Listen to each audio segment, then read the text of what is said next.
When Cyclone Idai brought heavy rain and field over here was all flooded and reached chest level, the affected residents were telling us that the land in front of us was affected by floods.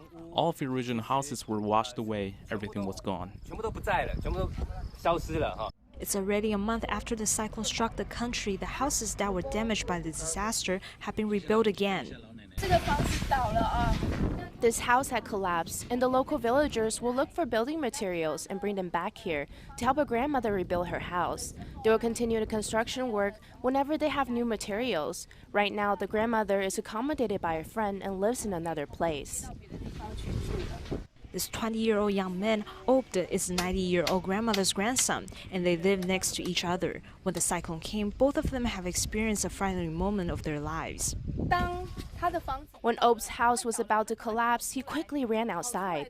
Then he realized his grandmother was still inside her house, so he ran over to her house and brought her out. Then the entire house had collapsed in a split second. After the disaster, the houses in the village have turned into piles of dirt. Obd didn't want his grandmother to live in a friend's house for a long time, therefore he wanted to rebuild the house as soon as possible.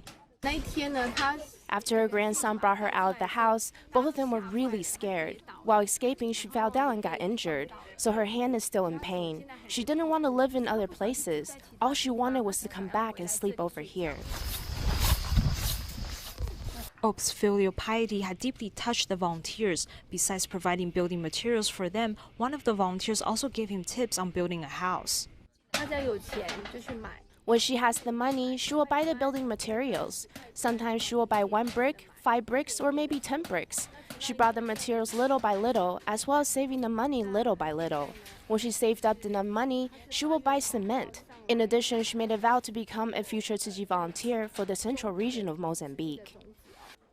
With volunteers' assistance, the construction has finally made some progress. It's one step closer to finish rebuilding their homes.